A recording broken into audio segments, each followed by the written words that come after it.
Shalom et bonjour tout le monde. Nous continuons notre passionnante et pénétrante étude du Père Ekrelet, qui est insérée dans le traité de Sanhedrin, à la page Tzadik Amoud Aleph, c'est-à-dire 90a. Ce qui est, comme vous le savez, le 11e chapitre de Sanhedrin. Est-ce que c'est le 11e ou le 10e? On en a discuté la dernière fois de ce que ça signifiait. Donc nous revenons à la belle phrase qui ouvre le chapitre. Kol Israël yeshleim chelek ha'olam haba. Tout Israël à part au olam haba. Sheneemar, ainsi qu'il est dit, Ve'amer kulam tzadikim, ton peuple, oh Todarabah, sont tous des justes. Le'olam yireshu haaretz, pour l'éternité, ils hériteront de la terre. Où est-ce qu'il y a écrit le olam haba? Eretz, c'est le olam haba. Bien que Eretz veut dire la terre, mais ça peut être la terre d'en haut. Ça peut vouloir dire également qu'il y a un lieu sur la terre, il s'agit d'Eretz Israël, qui est le lieu de jonction, le lien entre les deux mondes. C'est la raison pour laquelle la Gemara dit que lorsqu'on chemine, ne serait-ce que 4 coudées en Eretz Israël, on a part au olam haba. Netzer mata'ai, ils sont le bourgeon de mes plantations. Ma'aseh yadai leitper, œuvre de mes mains pour m'en glorifier. Ve'elu she'en lahem chelek le'olam haba, et voici ceux qui n'ont pas part au olam haba. Donc, il y a ici une contradiction que nous avons réglée la dernière fois. Comment se fait-il que d'une part, tout Israël a part au olam haba, s'il y en a qui n'ont pas part au olam haba? On avait vu, en se basant sur le texte de la Gemara, que ça veut dire que tout le monde, y compris ceux qui n'y ont pas part, y ont part. Comment est-ce qu'ils y ont part? Même par des voies détournées, compliquées et tout le reste, mais finalement, ils y arrivent.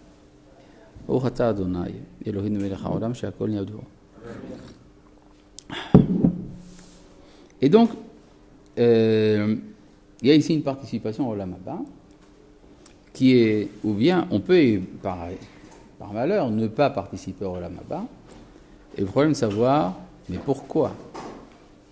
C'est-à-dire, vous comprenez que la position de base du texte est une position d'ordre optimiste. A priori, on y a part. Il faut faire des efforts absolument énormes pour ne pas y avoir part. Et même quand on n'y a pas part, finalement, on y a part. Mais qu'est-ce qu'il faut avoir fait pour perdre son olam haba? Regardez par exemple ce que dit ici, il y a ici toute une liste. Il y a une liste de ceux qui n'ont pas part au olam haba. Le premier, c'est Ha'omer en tehiyat hametim min haTorah. Celui qui dit qu'il n'y a pas de résurrection des morts selon la Torah. Vous avez compris l'énormité de ce qu'on vient de dire? Celui qui dit que. Combien de fois les gens disent des bêtises? C'est-à-dire, quelqu'un peut, pour des tas de raisons, dire une ineptie. Une ineptie. Ineptie est un mot français qui veut dire quelque chose de bête, d'idiot. Voilà, c'est un mot. Et donc, ça peut arriver. Et alors, à cause de ce que quelqu'un a dit, ou même a pensé, alors ça pourrait supprimer le olam haba que Dieu lui a donné. Vous comprenez là? Il y a ici un écart trop fort. C'est-à-dire, j'ai part au olam haba. C'est comme ça que je suis fait. Je suis une étincelle d'éternité. Et à cause d'une bêtise prononcée à un moment de manque de réflexion ou de fatigue, alors ça y est, on perd le olam haba. Comment ça peut remettre en question l'être même? Comment est-ce que l'existence pourrait détruire l'essence? Voyez-vous? Oui? Peut-être que le fait de dire quelqu'un qui dit je ne crois pas sur la définitive, en vrai là, la Gemara nous le dit comme ça, mais ça implique en énormément de choses de ne pas croire à ce que c'est réellement la définitive. D'accord. Donc tu veux dire que quand quelqu'un dit qu'il ne croit pas en la résurrection des morts, c'est pas simplement qu'il l'a dit. Il y a quelque chose qui s'ajoute à ça, n'est-ce pas? Ça, intéressant ce que tu dis. Il faudrait comprendre ce que veut dire le mot Ha-Omer, celui qui dit. Ça, quand on dit Ha-Omer, c'est on traduit en français celui qui dit. Mais c'est pas clair du tout. Ça veut dire quoi? Dire. Par exemple, il y a des gens qui vous disent qu'ils ne croient pas en la résurrection des morts, mais ils ont un comportement optimiste. Ce qui veut dire qu'ils admettent la résurrection des morts sans le savoir. D'accord? Tout simplement pour une raison très simple. S'il n'y a pas de résurrection des morts, alors ça veut dire que la force la plus grande du monde, c'est la mort. Et c'est plus fort même que Dieu.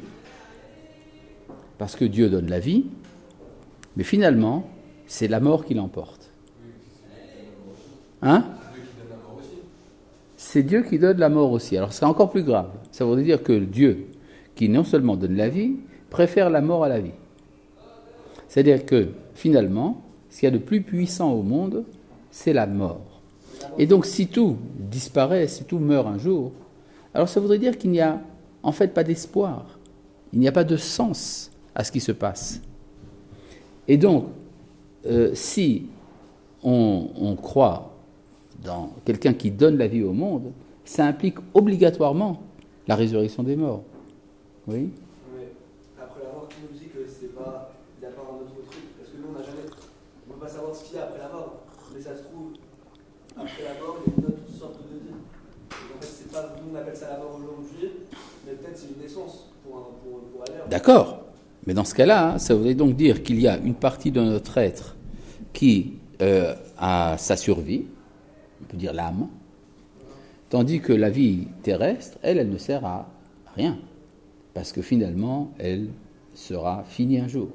Mais c'est un chemin peut-être, elle sert à quelque chose pour atteindre le but ultime, pour pouvoir finalement devenir une âme, et pour pouvoir vivre dans un peut-être entre guillemets dans un nouveau monde. Je comprends. C'est-à-dire que c'est simplement une enveloppe. C'est une écorce. Ouais. D'accord, c'est une écorce. En fait, je ne peux pas trop ne pas être d'accord avec toi parce que c'est l'opinion de Maïmonide. Mais il y a quand même un problème, c'est que si on admet cette opinion, ça voudrait dire que les écorces n'ont pas de sens. L'écorce n'est qu'une écorce. D'accord? Et ça, c'est embêtant quand même. Oui? Est-ce que je sais qu'en cours, avec un peu sur le début de la semaine, on a expliqué que quand il y a eu le matin Torah, Hachem, il a enlevé la Zohama de tous les Israël, et donc c'est comme s'ils ont revécu sans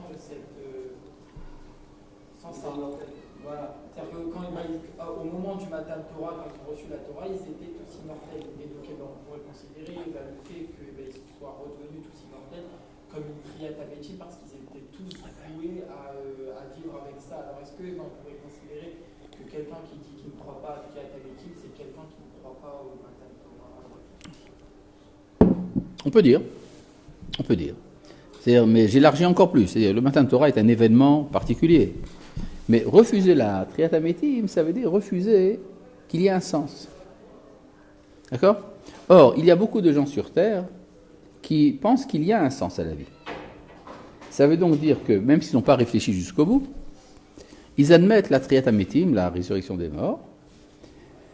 Parfois, il y a des gens qui vous diront « Moi, je crois en Dieu. » Mais il faut être réaliste. C'est une manière de dire très poliment « Je ne crois pas en Dieu ». D'accord? C'est-à-dire que ce n'est pas toujours la déclaration officielle concernant le monde de la foi qui est véritablement ce que l'homme pense. Mais on peut aller plus loin. L'expression « ha-omer », par exemple, vous avez souvent dans le Maseret Avot, dans le traité de Avot, on dit de tel ou tel sage « hu haya omer ». Ça veut dire quoi « hu haya omer » ? Il avait l'habitude de dire. Les commentateurs disent « il était ce qu'il disait ». Hu haya omer. Il était ce qu'il disait. Ça veut dire que dire, dans le langage des Chachamim, ça veut dire être entièrement identique à ce que l'on dit. D'une certaine manière, celui qui dit qu'il n'y a pas de résurrection des morts, c'est celui qui prend cette affirmation comme le slogan de sa vie. D'accord ? C'est ça que ça veut dire. Maintenant, remarquez une petite chose, passez à la Guémara. Vous voyez, vous avez devant vous un texte de Mishnah. Si vous comptez 5 lignes à partir du bas, vous avez en gros 2 grosses lettres, Gem, qui veulent dire Guémara. Et la Guémara pose une question géniale. Vecholkar lama. Tant que ça, mais pourquoi ? C'est quoi ce tant que ça, mais pourquoi ? C'est comme si la Gemara ne pouvait pas admettre comme étant une chose évidente qu'on puisse perdre son olam haba à cause d'une opinion. À la limite, dans le christianisme, on trouve des trucs de ce genre. Celui qui n'adhère pas totalement au dogme, il est voué à la perdition éternelle. Ah. Mais chez les Juifs, on est jugé par ses actes essentiellement. Comment se fait-il qu'une opinion puisse éjecter quelqu'un du olam haba ? Vous comprenez ? C'est ça que la Gemara demande. Vecholkar lama. C'est déjà plus qu'une opinion, si on dit. Une opinion, ça pourrait rester dans la conscience. Et si je dis, je m'engage dans la parole. Oui, mais à savoir à quel point je m'engage, à quel niveau de sérieux. Il faut que ce soit vraiment sérieux. Ça veut dire que ça a des conséquences directes sur sa manière de voir le monde et comment il agit dans le monde. D'accord ? C'est ce qu'on avait dit, le slogan de sa vie. Ça veut dire que sa vie est gouvernée par cette idée qu'il n'y a pas de résurrection des morts. Il y avait un goy du nom d'Albert Camus qui pensait que le monde était absurde. Mais sa vie était organisée comme si le monde avait un sens. Donc il ne croyait pas en ce qu'il disait, sans le savoir. D'accord ? Oui. C'est quoi le problème de dire qu'on vient sur Terre, on fait les rattachés, on fait ce qui est rattaché, on fait tout, et on revient après nous, on aura participé au projet de Dieu. Oui, et alors ? Pourquoi on a besoin de vous aussi ? Généralement, on aura fait ce qu'on a fait, et on revient après nous. Ça serait. Quoi ? Et qu'il n'y ait plus rien après ? Non, je sais pas, on regarde en haut. Prenons ça. Est-ce que... Non, on peut dire voilà, que le monde s'arrête, l'être s'arrête, et ça n'a servi à rien. Il a participé avec Hachem sur son projet. Oui, il a participé avec Hachem, et le projet d'Hachem, il n'aboutit à rien. Moi, j'ai entendu un truc par rapport à ça, par rapport à ce que tu dis. Tu comprends ? Ça veut dire que, bon, moi je suis prêt à participer, mais en fait ça ne sert à rien. Tu vois ? Oui ?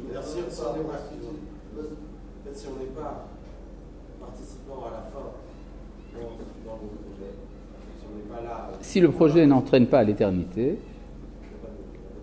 pas forcément pour lui-même, mais qu'il y ait un sens pour le monde. D'accord ? Oui ? J'avais entendu un cours par rapport, en gros, j'avais entendu un cours par rapport pourquoi on est venu sur Terre, enfin pourquoi Hachem nous a envoyé sur Terre, pourquoi il a créé le monde, je sais pas quoi. Et en gros, il avait dit que quand on était des Neshamot et qu'on profitait de la lumière, de la lumière d'Hachem, et ben à la fin, quand on profitait, on se sentait redevable, mais on n'avait aucun moyen de lui rendre ce qu'il nous avait donné. Donc en fait, on a été envoyé sur Terre pour avoir une mission, pour avoir un mérite, et comme quoi en fait avec ce mérite, une fois que tu remontes là-haut, ben, au moins, tu reçois cette lumière, mais par rapport au mérite que tu as eu, tu ne la reçois pas gratuitement entre guillemets. Tu n'as pas besoin de se sentir redevable.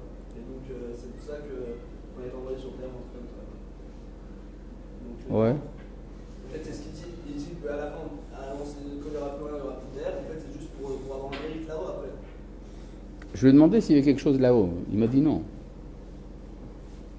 Ah, tu penses qu'il y a rien ? Non. Il demande quel est le problème d'admettre qu'il n'y a rien après. À part ça, l'histoire du mérite, ça transforme Akadosh Baruch Hu en épicier. C'est-à-dire, j'ai des intérêts, je veux que ce soit méritant, et donc je vais le faire. Non, c'était pour nous, c'est pas pour lui. J'ai compris, non mais oui, mais même, il y a tout un problème. Je sais bien d'où sont tirées ces interprétations, elles sont tirées du Ramchal. Le problème, c'est qu'il faut comprendre ce que dit le Ramchal. Et il y a une tendance trop facile dans le monde religieux à transformer toute la vie sur Terre en étant une acquisition de bons points pour avoir une bonne place dans un bon fauteuil en haut. Vous vous rendez compte de ce qu'il y a de petitesse dans cette manière de voir ? D'accord? Oui? Vous avez dit à propos de la résurrection que c'était lié à l'éternité. Si je ne crois pas à la résurrection, je ne crois pas à l'éternité, donc je ne crois pas à mon âge. De certaine manière, oui, c'est ça. C'est-à-dire, on peut dire même plus que ça. Vous savez, il y a une question. Maïmonide, quand il amène les 13 articles de foi, il commence par dire, le premier, c'est que Dieu existe. Le 13e, c'est la résurrection des morts. Ici, la Mishnah, elle va dans le sens inverse. Elle parle d'abord de la résurrection des morts et après de l'existence de Dieu. Parce que, on peut dire de cette manière, c'est un Dieu qui existe, mais qui ne sait pas ressusciter les morts, à quoi ça sert? Mais si la résurrection des morts, c'est intéressant de savoir que Dieu existe. Et dans la mesure où Dieu est dans l'éternité. Oui. L'éternité, les deux vont ensemble. Bien sûr, bien sûr, bien sûr. C'est lié l'un à l'autre. Sinon, si je la refuse, je crois que toutes les apparences sont la seule réalité. Que les quoi, les? Tout ce qui apparaît, tout sensible, est la seule réalité. Oui, bien sûr. D'une certaine manière, je deviens donc un matérialiste, en fait. Oui, c'est ça. Bien sûr. C'est un apikoros. Mais je voudrais revenir à ce qu'on a dit là tout à l'heure. Je voudrais vous raconter une petite histoire. Vous voulez entendre une histoire? Oui, très bien. Donc, ce n'est pas nécessaire de croiser les bras. On raconte de Rabbi Zusha. Rabbi Zusha. Vous avez entendu parler de Rabbi Zusha? Rabbi Zusha était un des grands maîtres du chassidisme de la 3e génération. Lui et son frère Rabbi Elimelech de Lizansk étaient des élèves du Maguide Rabbi Dov Ber de Mezerich. Vous avez certainement entendu parler. Qui était l'élève de Rabbi Israël Baal Shem Tov, le fondateur du chassidisme. Rabbi Zusha était un personnage très important. Et on raconte qu'un jour, une femme vient le voir et lui dit « Rabbi, je voudrais que tu pries pour que j'aie un enfant. » Que fait Rabbi Zusha? Il prie pour qu'elle ait un enfant. Pour Gittel, Basiantel, qu'elle ait un enfant. Et puis, il entend au milieu de sa prière une voix qui vient du ciel et qui lui dit « Zusha, ne prie pas. Parce que je ne veux pas que cette femme ait un enfant. » Que fait Rabbi Zusha? Il prie. Et alors il entend la voix du ciel qui lui dit « Zusha, si tu continues à prier, elle aura un enfant. Mais toi, tu n'auras pas ton Olam Haba. » Rabbi Zusha, tout content, contrairement à l'interprétation qu'on a donnée, dit « Enfin, je vais pouvoir rendre un culte à l'Éternel sans espoir de récompense. Merveilleux, ça sera idéal. » Alors il continue sa prière. Alors il entend une voix qui vient du ciel et qui lui dit « Zusha, fais attention. Si tu continues à prier, elle aura un enfant, mais ton Olam Haba, tu l'auras quand même. » Que fait Rabbi Zusha, à votre avis? Il continue à prier. Parce qu'il comprend qu'il devait passer par une phase dans laquelle il était prêt, pour des raisons d'idéalisme, à renoncer à son Olam Haba. Mais il a compris également que c'était un péché de ne pas recevoir son Olam Haba. Donc il va le recevoir, pas par intérêt pour avoir la joie d'être bien installé sur son fauteuil au Olam Haba, mais il va le faire pour rendre service à Kadosh Baruch Hu qui veut lui donner son Olam Haba. D'accord? Donc il y a toujours un problème, la relation entre le lishma et l'olishma, dans un but intéressé, dans un but désintéressé. Il faudra qu'on étudie ça. Mais le niveau supérieur dans la Mishnah, c'est celui qui travaille qui travaille lishma. Il le fait sans but intéressé. Mais donc je reviens ici à ce que dit la Gemara, à ce que dit la Mishnah, pardon. Haomer en techiyat ametim min Torah, celui qui dit qu'il n'y a pas de résurrection des morts selon la Torah. Ven Torah min hashamayim, qu'il n'y a pas de Torah qui vient du ciel. Ve apikoros, et l'épicurien ou le mécréant. Après, vous avez toute une liste. Alors, je vais vous faire grâce de la lecture de toute cette Mishnah, et nous allons passer directement à la Gemara. Je reviens ici donc à la question de la Gemara. Vecholkar, lama. Tant que ça, mais pourquoi? Il faut comprendre la logique de la chose. C'est que ce que la Gemara pense, c'est qu'il n'y a pas de péché d'opinion. Il peut avoir un manquement grave à un devoir, mais ce devoir doit se traduire dans les actes. Alors, voyons de quoi il s'agit. Vekolkach lama. Tana. Tana, ça veut dire un texte des Tanaïm, de la Braïta. Hu kafar bitchiyat ametim. Lefichar lo yelo chelek b'tchiyat hametim. Il a nié la résurrection des morts. C'est pourquoi il n'aura pas part à la résurrection des morts. Chez Kol Midotav, chez la Kadosh Baruch Hu, parce que toutes les mesures du Saint béni soit-il, Mida keneged Mida, mesure contre mesure, ou mesure pour mesure. Vous avez compris? Non. Il n'y croit pas, il n'y a pas de droit. Et pourquoi? S'il n'y croit pas, Et alors? Dieu. C'est ainsi, par exemple, je dis, voilà, écoute, il y a aujourd'hui, il y a de la soupe aux légumes pour le repas. J'y crois pas. J'arrive, il y a de la soupe aux légumes. Non, mais c'est pas dans la, je parle pas dans la même, c'est pas la même mesure. C'est quelqu'un qui n'y croit pas. Donc, comme on a dit, quelqu'un qui ne croit pas au fait qu'il n'y a pas de traite amétime, si on va plus loin dans sa pensée, c'est qu'il ne croit pas au fait qu'il y a un Dieu qui règne sur terre. Il n'y croit pas, et alors, c'est pour ça que... Il ne croit pas qu'il y a un Dieu qui règne sur terre, donc il ne peut pas concevoir le fait qu'il va revivre. Donc, les non-croyants, c'est-à-dire que les non-croyants, Oui, mais je ne comprends pas.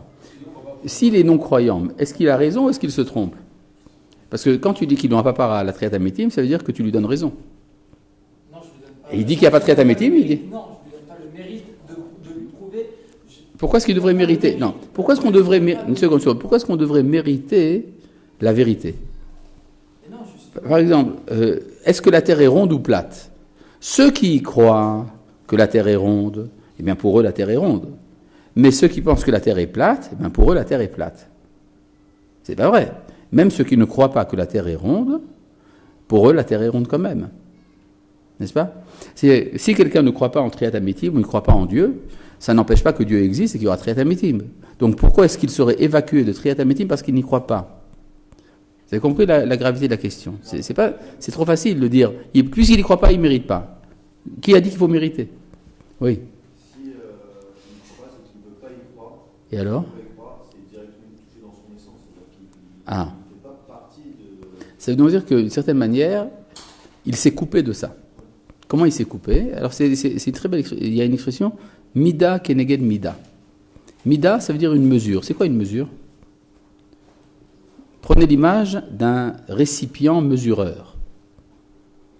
C'est comme si l'homme était fait comme un récipient. Et le contenu prend la forme du récipient. C'est-à-dire, si j'ai une forme droite, le contenu sera droit. Biscornu, le contenu sera biscornu. Et si le récipient est fermé, eh bien rien ne rentrera. C'est ce qu'on appelle Mida keneged Mida. Et l'expression originelle, c'est dans le traité de Sota. On dit Bemida chez Adam moded, kach modedim lo. Selon la mesure que quelqu'un emploie, c'est comme ça qu'on lui mesurera. D'accord? Alors, je vais aller plus loin. Prenez quelqu'un comme Albert Camus qui ne croit pas qu'il y a un sens au monde. Maintenant, prenez Albert Camus et amenez-le au paradis. Qu'est-ce que vous lui avez fait? Vous l'avez assassiné. Parce que dans son être, il refuse l'idée d'un sens au monde et vous lui donnez un sens. La grâce que Dieu peut faire à Albert Camus, c'est de ne pas lui donner son Olam Haba. Et dans ce cas-là, on va lui donner raison. C'est-à-dire que, comme disait l'autre, l'homme est la mesure de toute chose. C'est vrai d'une certaine manière, le monde est ce que je veux qu'il soit. Vous avez compris le principe? Oui. D'accord, c'est-à-dire, si on avait amené la Maba, il se serait rendu compte qu'il aurait changé d'avis. Non, ça aurait été terrible pour lui, parce que ça aurait voulu dire que tout ce qu'il était faux. Mais sinon, on aurait pu faire tchouva. Comment ça, tchouva? C'est trop tard, c'est après la mort. Oui? Que l'on mesure soi-même le monde.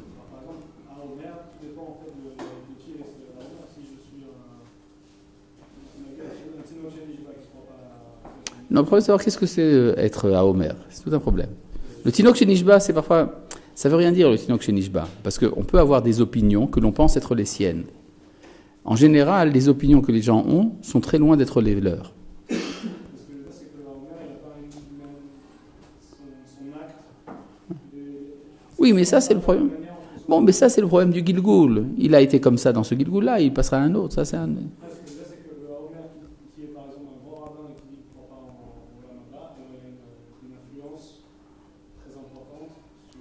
Il y a récemment, il y a l'archevêque de Canterbury, le chef de l'église anglicane, qui a déclaré en public qu'il n'est pas sûr que Dieu existe. Oui, pourquoi ? Parce qu'il y a tellement de souffrances sur terre et Dieu pourrait les interrompre qu'il se dit que peut-être qu'il n'existe pas. D'accord ? Il est chef de l'église anglicane. Hein. Ah oui. Oui. Je suis sûr qu'il a dû faire du mal beaucoup à ces... Ah ben oui, certainement, oui, bien sûr. Oui. Donc, ce que vous êtes en train de dire, c'est que la punition pour quelqu'un qui ne croit pas à l'Olamaba, c'est d'être dans l'Olamaba. Oui. C'est pour ça qu'on ne le punit pas.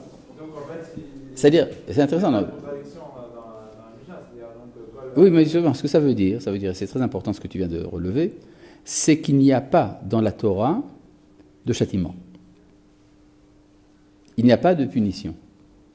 Au contraire, le monde est à la forme que je veux qu'il ait. Par exemple, si j'emploie la violence, je suis un être violent, eh bien, j'invite la violence. Et donc, j'en serai la victime. D'accord ? C'est-à-dire, il n'y a pas de punition. Il y a dans l'acte en lui-même porteur de ses propres conséquences. Ce qui fait que, par exemple, on ne dira pas à quelqu'un qui a mis la main au feu, on dit, bon, on est indulgent pour toi, aujourd'hui tu ne seras pas brûlé. Non, parce que mettre la main au feu, c'est se brûler. Oui ? Alors, comment on peut expliquer que des gens comme Hitler, il n'ait rien subi dans sa vie après tout ce qu'il a fait subir ? Bien sûr qu'il a subi. Mais c'est pas seulement dans sa vie. Ça continue après. Ah, ok, alors c'est-à-dire qu'il faut aussi concevoir le fait quand vous dites que, par exemple... Oui, la mida keneged mida, c'est... C'est-à-dire qu'il y a 1 milliard d'exemples de gens qui ont été mauvais, qui ont été des réchaïm dans leur vie, qui n'ont jamais... Oui, mais ça fait partie du problème de ce qu'on appelle tzadik veralo, le juste qui souffre et rachav et tovlo. Ça, c'est un sujet beaucoup plus large, oui. donc, si vous dites que chacun, à quoi ça sert le Guéhinam ? Ça sert à rien. Le Gehinam, c'est quelque chose d'intérieur. Par exemple, Rabbi Zoucha, le même dont on parlait tout à l'heure, disait... Vous avez entendu parler de Rabbi Zoucha, n'est-ce pas ? Si ? Il y a quelques minutes, on en a parlé. Rabbi Zoucha disait que quand il ira en haut, on ne lui demandera pas pourquoi est-ce que tu n'as pas été Moshe Rabbeinu. Mais on lui dira, mais pourquoi est-ce que tu n'as pas été Zoucha ? C'est-à-dire, la différence entre ce que je suis censé être et ce que je suis, c'est ça le Gehinam. C'est un écart absolument insupportable. Imaginez par exemple que vous essayez d'enfiler un pantalon qui ne vous va pas. C'est l'enfer. Comment ? Par exemple. Mais en tout cas, c'est ça l'enfer. L'enfer, c'est la conséquence directe, c'est la différence entre ce que je suis supposé être et ce que je suis. Oui. Le sentiment de culpabilité, c'est le Gehinam. Exactement. C'est exactement ce que je disais. C'est la honte. La honte, c'est ça le Gehinam. Ça brûle. Oui. Je n'ai pas compris quand vous avez dit que être au Olamaba, c'est justement ça la punition. Pour quelqu'un comme Albert Camus, pour qui l'absence de Olam Haba est l'essence même de son être. Vous avez compris ce que je dis ? Je vais essayer d'aller un peu plus loin pour bien comprendre.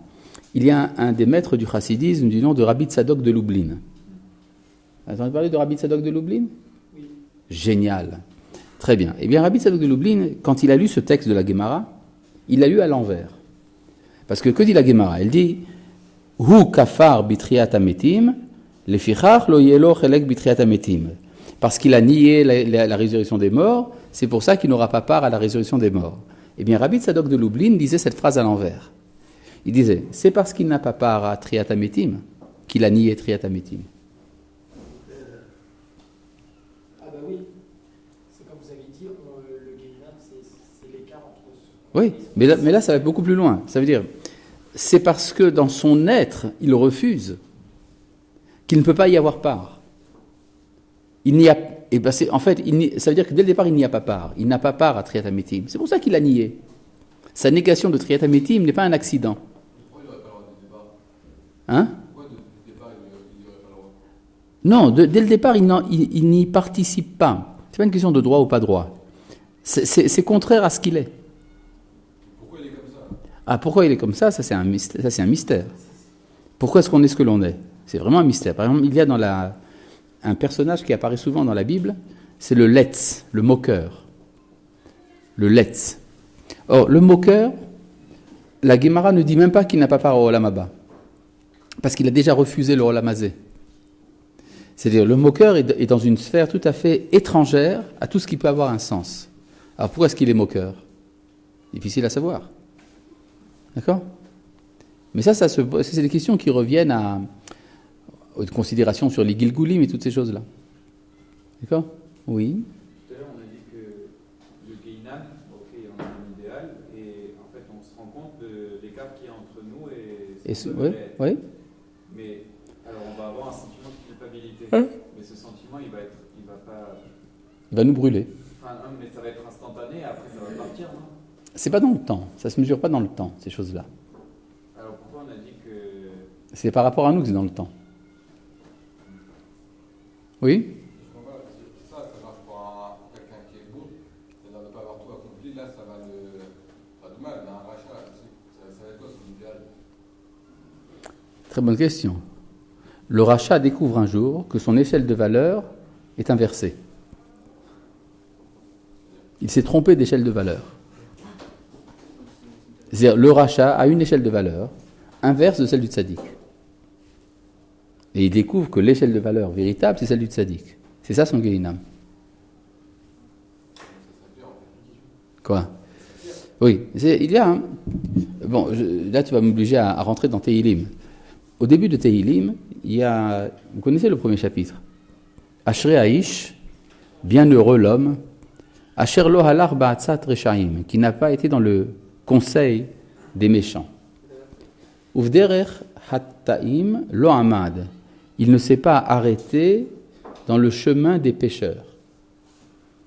Uvmoshav letzim lo yashav, il ne s'est pas installé dans l'assemblée des moqueurs. Donc il n'a été ni rachat, ni hata, ni letz. Il est donc ni méchant, ni pécheur, ni moqueur. Alors qu'est-ce qu'il est ? Il est tzaddik. Alors après le texte continue, Ve'aya, Kim betorat Hashem chefso, il aspire à la Torah de Dieu, Uv Torato egem valayla, il étudie sa Torah jour et nuit, etc., etc. Et après, dans Tehilim, ça continue. On dit qu'est-ce qu'ils deviennent ces gens-là ? Alken lo yakumu reshaim bamishpat.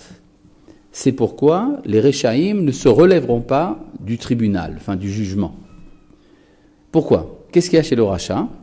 Le rachat, il a le droit, puisqu'il a une échelle de valeur, il a le droit d'exiger qu'on lui explique quelle est l'échelle de valeur véritable. Il dit, je me suis trompé, j'ai adopté une échelle de valeur inverse de la vraie, mais j'ai donc le droit de savoir quelle est la véritable échelle de valeur. Et c'est ça qui va le juger. Tandis que le hatta, le pécheur, quelle est son échelle de valeur ? Celle du rachat ou celle du tzaddik ? Celle du tzaddik. D'accord ? Oui. Quelqu'un qui est pécheur, c'est quelqu'un qui admet l'échelle de valeur du tzaddik, mais qui n'a pas réussi à tenir. D'accord ? Il admet que ça et ça, c'est ce qu'il faut faire, mais il n'a pas réussi. Ou il n'a pas voulu. Donc, chez le hata, il y a quelque chose de préférable au rachat. Remarquez que chez les chrétiens, il est préférable d'être rachat que hata. Il vaut mieux être méchant que pécheur. Dans la Torah, c'est le contraire. Il vaut mieux être pécheur que méchant. Quand je suis pécheur, je ne suis pas méchant ? Non, pas du tout. Le rachat, c'est celui qui n'admet pas l'échelle de valeur du tzaddik. Tandis que le hata, il admet l'échelle de valeur du tzaddik, simplement il n'a pas tenu. Alors, il va devoir réparer. C'est pour ça qu'on dit Ve'hataim ba'adat tzadikim. Le hata, le pécheur, ne tient pas dans l'assemblée des tzadikim, mais il tient dans son assemblée à lui. Ki yodea Hashem derer tzadikim, parce que Dieu connaît bien le chemin des tzadikim, ve'derer reshaim toved, et le chemin des méchants est perdu. Le pécheur aussi devra réparer les fautes qu'il a fait. Il va devoir réparer, bien sûr. Maintenant, le problème, c'est que le livre de Tehilim nous explique qu'est-ce qui va se passer avec le tzaddik, ce qui va se passer avec le rachat, et ce qui va se passer avec le hata. Qu'est-ce que le Tehilim ne dit pas ? Ce qui se passe avec le letz, le moqueur. Parce que tout ce qui est dit là, c'est ce qui se passe dans le Olam Haba. Or, le letz, il a déjà réglé son compte dans le Olam Hazé. Parce que pour le Letz, il n'y a rien qui a de valeur. Il n'y a rien d'important dans le monde. Même l'échelle de valeur du méchant, le moqueur ne l'admet pas. Le moqueur, c'est celui qui dit qu'il n'y a rien et qu'il n'y a de sens à rien. Il n'y a rien d'important dans le monde. Ça peut être un philosophe existentialiste. C'est-à-dire quelqu'un qui dira il n'y a pas de sens. Comment il va s'exprimer tous les ans? Eh bien, il ne s'exprimera pas ou il fera ce qu'il veut. C'est, par exemple, il y a, par exemple, Manitou racontait qu'un jour, il est dans une conférence d'un grand philosophe qui expliquait que le monde n'a pas de sens. Et tous les étudiants l'écoutaient comme ça, avec les yeux brillants.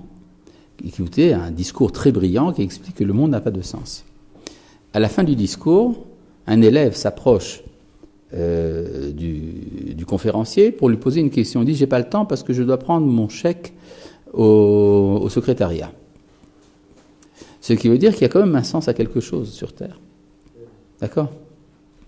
C'est-à-dire que admettre véritablement qu'il n'y a vraiment pas de sens, c'est exceptionnel que quelqu'un soit vraiment sérieusement moqueur. D'accord ? C'est très rare. Oui.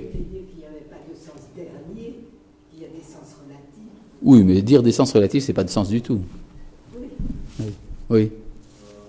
En ce qui concerne là, les catégories du rachat, c'est la crise pétrolière. C'est la crise du pétrole, quand il n'y a plus d'essence. Oui. donc on leur autorise d'aller au Lama et de se confronter à soit des échelles de valeur qui n'ont pas atteint ou des échelles de valeur qui ont été opposées. Mais la notion que je n'ai pas compris, c'est pour le moqueur ou celui qui dit qu'il n'y a pas de sens, il n'y a pas cette notion de Gaïnam, c'est-à-dire que... Non, il n'y a pas de Gaïnam. Du coup, ce que vous avez dit tout à l'heure, c'est que finalement, Hachem, il les aide un petit peu, il leur dit, bon, voilà... Vous voulez pas, il n'y a pas. Voilà, oui, donc le Gaïnam, c'est déjà une récompense. Ils sont pas confrontés, ils n'ont pas ce oui. côté-là de se remettre en question. C'est terrible. Il est en lui-même une question. Il est une question sans réponse. Ouais. Bon, non, c'est rien, justement. Le Letz fait partie d'une sphère qui est extérieure à l'entendement des hommes. Alors, ça ne veut pas dire qu'il n'y a pas de sens. Mais il faut le découvrir. C'est-à-dire, si on inverse le Letz, alors on découvre une ombre, celle. D'accord ? Mais cette ombre, c'est une ombre pour nous, c'est une lumière pour celui qui l'a fait. D'accord ? Donc il y aurait peut-être un sens au Letz. Il faudrait le trouver. Bon, je reviens ici donc à ce que dit ici la Gemara. Tana hu kafar bitriat ametim, lefichach lo yelo chelek bitriat ametim. Il a nié la triat ametim, c'est pour ça qu'il n'aura pas part à techriat ametim. Mais est-ce que c'est ça que la Mishnah a dit ? Revenez à la Mishnah, je vous en prie. Regardez dans la deuxième ligne de la Mishnah. Haomer, à la fin de la ligne, n'est-ce pas ? Haomer, celui qui dit « En techriat ametim » il n'y a pas de résurrection des morts. C'est ça qu'il y a écrit ? Minatora. Bizarre, ça. En fait, c'est une erreur de copiste. Il y a tout un débat chez les commentateurs pour savoir si les mots Minatora doivent être écrits dans la Mishnah ou pas. Parce que la justification que donne la Gemara pour lui enlever son Olam Haba, c'est qu'il n'est pas d'accord avec Triat Ametim. Et non pas qu'il n'est pas d'accord que c'est écrit dans la Torah. Donc les deux mots Minatora sont en trop. Oui ? Il y a un autre truc que je n'ai pas compris aussi, c'est que dans la Mishnah, on dit celui qui dit qu'il n'y a pas de Triat Ametim, il n'a pas de part au Olam Haba. Et après, vous avez dit que celui qui dit que Triat Ametim, ça n'existe pas, il subira, il n'y aura pas, il ne sera pas à Triat Ametim. Oui. Mais après, ça peut être Triat Ametim, c'est le Olam Haba. Ah, j'ai fait exprès de ne pas en parler. Je vais vous expliquer pourquoi. On voit qu'il y a ici une contradiction. D'une part, la Mishnah nous dit, puisqu'il n'admet pas de Triat Ametim, il n'a pas de Olam Haba. Que dit la Gemara ? Puisqu'il ne croit pas en Triat Ametim, il n'a pas de Triat Ametim. Ça veut donc dire que c'est la même chose. Alors pourquoi avoir changé de terme ? J'imagine que ce n'est pas la même chose. C'est peut-être la même chose. En tout cas, le Maharal de Prague, sur la base de cette question, prouve que le mot Olam Haba désigne Triat Ametim. Et non pas l'immortalité de l'âme, ce qu'on appelle Isharut HaNefesh. D'accord ? Oui, en vrai, c'est très bien. J'ai pas compris, c'est quoi la différence en vrai, donc Triat Ametim, en disant que Triat Ametim c'est le Olam Haba et l'immortalité de l'âme, puisque à partir du moment où on est au Olam Haba, c'est pas notre âme, notre Neshama qui est Olam Haba, donc notre âme et notre quoi qu'il arrive, même moi j'ai toujours pas considéré Triatamétim et Olam Haba différemment. Olam Haba c'est notre Neshama, Triatamétim pour moi c'est quelque chose de matériel où vraiment quand je sais à quel moment le truc et tout ça, on revivra, mais dans un vrai. Une seconde. La question n'est pas de savoir ce que je pense ou ce que tu penses. On va savoir qu'est-ce que le texte dit. D'accord ? C'est ça qui nous intéresse pour l'instant, parce que nous sommes extrêmement étriqués dans nos horizons. Nous sommes intéressés à comprendre ce qui est écrit. Or, ce qui est écrit, c'est que la Gemara emploie indifféremment les termes de Olam Haba et Triatamétim. D'accord ? La question qui se pose, pourquoi ? Alors, pour le Maharal de Prague, le fait que la Gemara, qui parle de Olam Haba après dit Triatamétim, ça prouve que Olam Haba désigne Triatamétim. Ça, c'est l'opinion du Maharal de Prague. Quel que soit ce que tu en as pensé jusqu'à aujourd'hui, ce que moi j'en pense. D'accord ? D'abord, c'est ce que dit le Maharal. Il y a l'opinion du Rambam, qui semble être qu'en fait, Triatamétim, c'est qu'une étape vers le Olam Haba. Et donc, en fait, c'est la même chose, mais pour des raisons différentes, pas parce que c'est identique. Et puis, de manière générale, on voit que la Gemara fait exprès de ne pas rentrer dans le détail pour ces choses-là, parce que ni Olam Haba, ni Triatamétim sont des choses que nous pouvons véritablement concevoir. Parce qu'on ne sait pas ce que c'est qu'une vie éternelle, on ne sait pas qu'est-ce que c'est qu'une vie sans corps, ou une vie avec un corps, etc. Toutes ces choses-là sont des choses qui sont très loin de nos catégories de pensée. C'est la raison pour laquelle la Gemara fait exprès de mélanger les choses, et c'est la raison pour laquelle j'ai fait exprès de ne pas en parler. D'accord ? Il y a des gens même qui ont part à Triatamétim qui pourront, ça se trouve, ne pas revivre si maintenant, arrivé au moment où il y a Triatamétim, eux ils sont encore vivants. Ils auraient peut-être dû avoir part s'ils étaient morts, mais s'ils sont encore vivants. Il y a une chose. Ce que nous pouvons comprendre de ce que c'est que Triatamétim, c'est à peu près ce que peut comprendre un embryon dans le ventre de sa mère sur la vie après la naissance. Ça ressemble, non, il y a une intuition plus ou moins, on sait ce qui se passe. Vous connaissez l'histoire des deux jumeaux qui discutent. Ils sont des deux jumeaux dans le ventre de leur mère. Ils discutent de savoir est-ce qu'il y a une vie après la naissance ou pas. Et il y en a un qui dit, mais bien sûr, il y a une vie après la naissance, c'est beaucoup plus large qu'ici, c'est très, très enrichissant. Et l'autre, il dit, mais ça va pas. Là-bas, il n'y a pas de liquide pour tenir le coup. Là-bas, on respire de l'oxygène, on va étouffer. On n'a pas de cordon ombilical, donc on va pas pouvoir manger. Et puis, il y a là-bas il fait froid. Ici, c'est 37 degrés. Dehors, il fait 10 degrés. On va mourir de froid. Et puis, il y a des objets durs. On va être blessé, on va en mourir.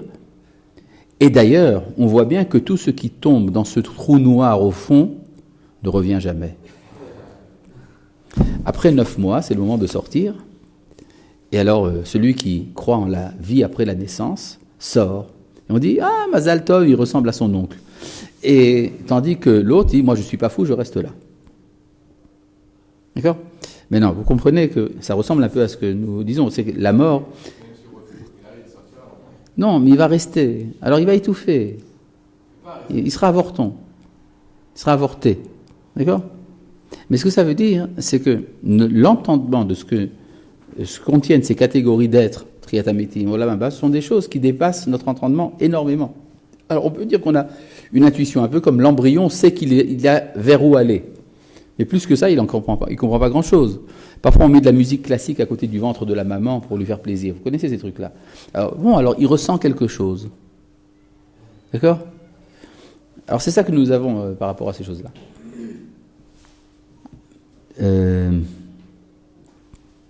Maintenant, je reviens à l'expression de Haomer en Triatamétim minatora. On peut quand même la justifier.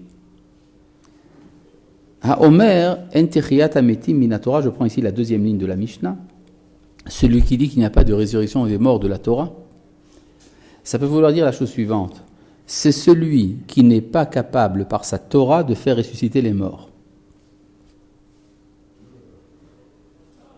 C'est très grave. Avoir une Torah et que cette Torah soit incapable de ressusciter les morts. Horrible. Quoi, qu'est-ce qu'il y a ? C'est le problème. Par exemple, il y a un des maîtres de Salonique, il y a 500 ans, Rabbi Shmuel d'Imedina, le Maharashdam, à qui on a demandé comment comprendre cette phrase de la Gemara qui dit que tous les sages d'Israël savent faire ressusciter les morts. Donc vous êtes un rabbin cité dans la Guémara. Au premier semestre d'amoraïsme, vous pouvez déjà ressusciter les morts. Comment cela est posé ? La question était basée sur un problème. Parce que si c'est vrai que n'importe quel sage d'Israël cité dans le Talmud peut ressusciter les morts, alors pourquoi est-ce qu'on fait tellement de balagan autour de la résurrection faite par le prophète Eliyahu et le prophète Elisha, alors que n'importe qui peut le faire? Déjà, c'est la question qui a été posée au Maharashdam, Rabbi Shmuel de Médina, il y a 500 ans de cela. Il a répondu, il n'y a pas de problème. Puisque la Gemara dit que les tzadikim, même de leur mort, sont appelés vivants, et que les Rechaïm, même dans leur vie, sont appelés morts. Donc, ressusciter les morts, ça veut dire transformer un rachat en tzadik. C'est lui faire teshuva. Et donc, si quelqu'un a une Torah et que cette Torah ne peut pas faire ressusciter les morts, c'est pas une vraie Torah. Donc, il n'a pas part au Olam Haba. Oui. Sa Torah ne ressuscite pas les morts. C'est pas son enseignement. C'est une Torah qui ne donne pas la vie. C'est de lui-même que vient le problème. Oui, bien sûr. C'est ça. Pourquoi ? Tant que tu n'as pas de Torah, tu ne sais pas ressusciter les gens. Dès que tu as la Torah, tu sais ressusciter. Si tu sais étudier la Torah comme il faut. C'est-à-dire si tu sais la transmettre comme il faut. C'est-à-dire que quelqu'un qui arrive à la fin de sa vie sans savoir ressusciter un mort, il n'aurait pas sa... Oui. Mais qui arrive à la fin de sa vie en ce moment ? Mais ressusciter un mort, ça veut dire réussir à... Si tu as de la Torah, quelqu'un qui arrive à la fin de sa vie avec de la Torah, et que cette Torah ne ressuscite pas les morts, alors il n'a pas part au Olam Haba, c'est normal. Comment ? Il s'est servi de la Torah, qui est la source de la vie, il n'a pas été capable de ressusciter les morts. C'est-à-dire de faire teshuva aux gens. Il a une Torah antipathique, alors. C'est pas de la Torah. Oui ? Donc ça voudrait dire qu'une personne qui s'est consacrée à la Torah toute sa vie, qui n'a pas réussi à faire... Oui, c'est pas de la Torah. Et n'a pas part au Olam Haba. Ni à traiter Quel problème ? C'est pas de la Torah. C'est un jeu. Mais c'est pas de la Torah. D'accord ? Tout ce qu'il y a dans les yeshivot, c'est qu'il y a pas toutes les données, c'est la vraie. Qu'est-ce qu'on sait ? Parce qu'ils sont... Qui te dit ? Je ne suis pas en train de regarder chacun personnellement. Simplement, il faut savoir que la Torah a pour but de faire ressusciter les morts. Donc, il faut savoir faire ressusciter. Oui ? Hein ? Personnellement, ce qu'il étudie, ça peut revivre. Ah, peut-être que c'est lui le mort qui le fait ressusciter. C'est pas mal. C'est pas mal. Oui, ça tient aussi. Il se ressuscite lui-même. Pas mal. Ouais. Bon. Je reviens donc ici au texte de la Gemara. N'est-ce pas ? Donc, la Gemara nous dit... je reprends ici à la deuxième ligne après le gum. N'est-ce pas ? Il écrit gum. Gum, ça veut dire Gemara. Chez Kol Midotav, chez la Kadosh Baruch Hu, parce que toutes les mesures du Saint béni soit-il, Mida keneged Mida. Ces mesures contre mesures. Des Amar, on sait ce principe. Le principe est très bien, mais il faut le prouver. Alors la Gemara va le prouver. De Amar Rabbi Shmuel bar Nachmani, Amar Rabbi Yonatan. Parce que Rabbi Shmuel bar Nachmani disait que Rabbi Yonatan disait Minayin shekol midotav shel HaKadosh Baruch Hu mida keneged mida. D'où savons-nous que toutes les mesures du Saint béni soit-il sont mesures contre mesures? Chez Nehemar, ainsi qu'il est dit. Alors on va nous amener un beau verset. Vayomer Elisha, et Élisée dit Shim'u devar Hashem, entendez la parole de Dieu. Ka'et mahar, au même moment demain, et à la même heure demain, Sea solet beshekel, un Sea de semoule vaudra un shekel. Ves'ataim se'orim, et 2 Sea d'orge, beshekel, coûteront un shekel. Béchar Shomron, au portail de Samarie. Samarie. Shomron en hébreu. Voilà.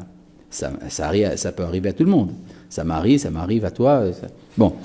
Urtiv, et il est dit Vayan Ashalish Asher la Melech, Nishan Aliado.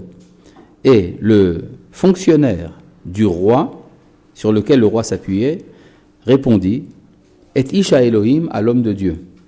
Vayomer, et lui dit, Ine Hashem osea rubot bashamaim. Comment Dieu ferait des cheminées dans le ciel? Aïe hadavar hazeh. Une chose pareille est-elle possible? Vayomer, il lui répondit, Incha roe be'ainecha. Tu verras de tes propres yeux. Ou misham lotochel. Et de là-bas, tu n'en mangeras point. Urtiv, et il est dit, Vayehi lochen. Cela lui arriva. Vayirmesu oto ha'am bashar vayamot. Et le peuple le piétina au portail et il mourut. Donc ça vous prouve que tout est mida, keneged mida. T'as rien compris pourquoi? De la valeur de blé, après on a dit de cheminer du Oui, et alors c'est des versets tout ça. Mais quel rapport quel est le lien entre les trois versets? Eh ben, ils sont l'un après l'autre, ou presque. Oui. Ils rigolaient?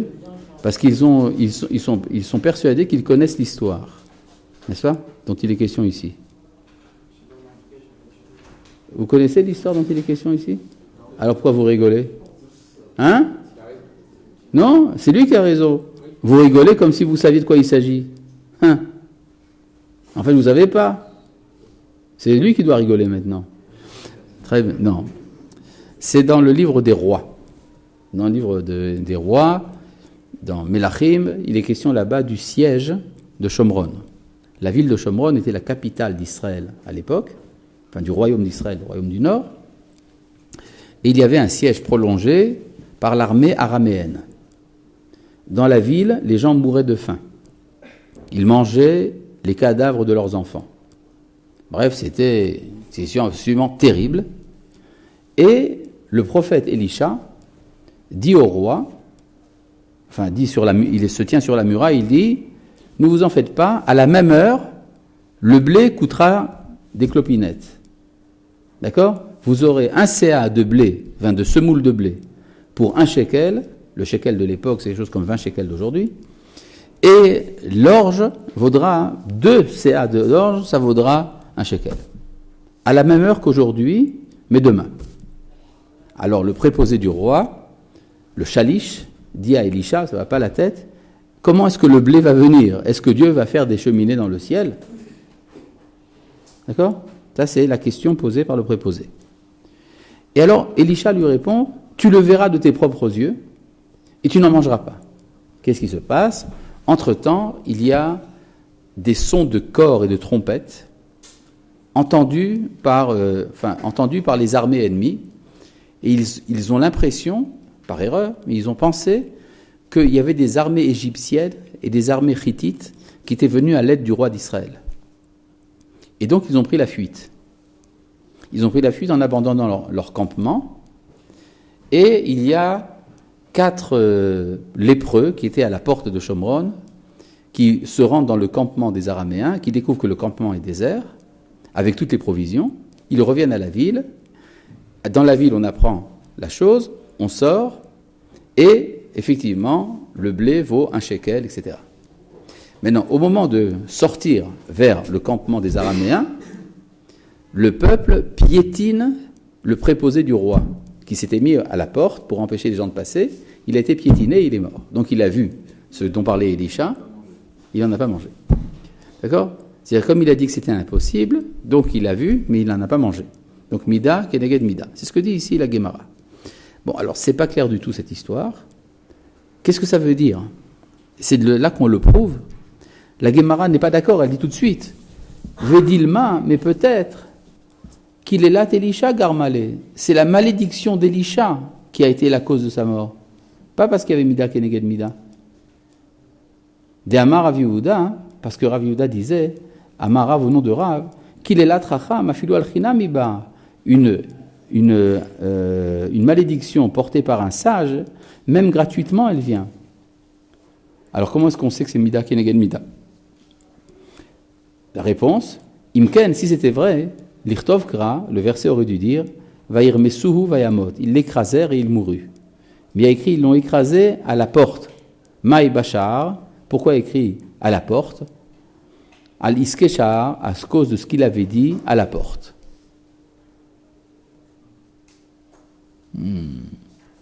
Pas très clair.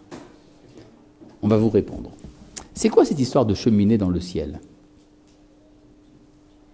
C'est-à-dire que ce qui manque à ce préposé, au fonctionnaire du roi, dont le nom n'est même pas mentionné, il lui manque de l'ouverture.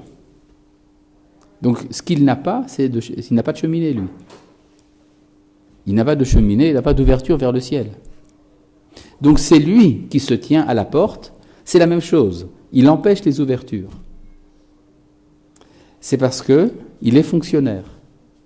Donc il est incorporé dans sa fonction à tel point qu'il a perdu sa personnalité.